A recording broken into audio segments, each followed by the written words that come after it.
7 Mayıs'ta CNN'in ünlü muhabiri ve sunucusu Jake Tapper ile China Daily gazetesinin Avrupa Birliği Başkanı Chen Weihu, Twitter'da Uygur meselesi hakkında hararetli bir tartışma yaşadı. Bir gün içinde tartışma 1 milyon kişiye ulaştı. 99 yanıt geldi ve 856 kişi yeniden paylaştı.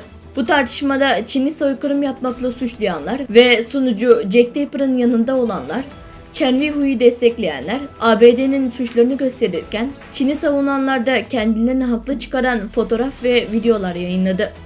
Jake Tapper Twitter'da gönderilen bir mesajda şunları yazdı. CNN'in ana haber programında Chen Weihu'nun yüzünü yaparak hizmet ettiği hükümetin korkunç insan hakları suçlarını tek tek gösterdim. Bunun örneği olarak atılan başlıklar şuydu.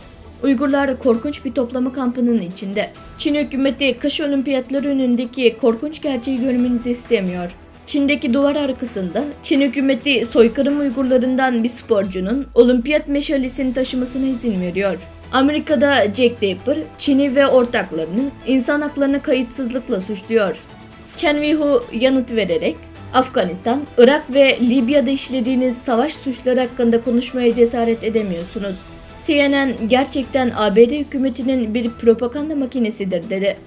Erkin Asya Radyosu tartışmayla ilgili tutumlar hakkında CNN'e ulaştılar ve buna karşı görüşlerinin ne olduğunu sorduğunda ise CNN e-posta ile yanıt vererek bunu ifşa edemeyiz, daha fazla yorum yapamayacağız ve tweetler yalnızca kişinin kendisini temsil ediyor dedi.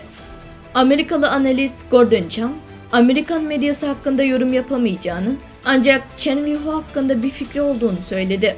O, Çin rejimi çizgiyi aştı. Eminim China Daily muhabiri Chen Weihu, CNN'de kusur bulmaya çalışıyordur. Jake Tapper'ın Twitter'da paylaştığı şey Çin hükümeti için iyi değil. Bu yüzden Chen Weihu, Çin zirvesinden emir almış olmalı dedi. Amerikalı siyasi analist Underscore, Chen Weihu'nun Jake Tapper'a karşı yaptığı tartışmayı yorumlayarak, Chen Weihu, bazı Çinli diplomatlarda ve medyada görülen ürpertici kurt canavarını temsil eden tiplerden biri dedi. Chen Weihu'nun Twitter'daki tanıtımına göre New York ve Washington'daki China Daily muhabiriydi ve Stanford Üniversitesi'nde araştırmacıydı. Ayrıca Twitter'da Jake Tapper'ı suçladı ve Jake Tapper'ın tepkisinin Amerika'nın iğrenç şantaj politikası olduğunu belirtti. Çin'i suçlamak Amerikalı politikacıların en sevdiği şey ama şimdi Jake Tapper gibi medya insanları da bunu yapıyor dedi.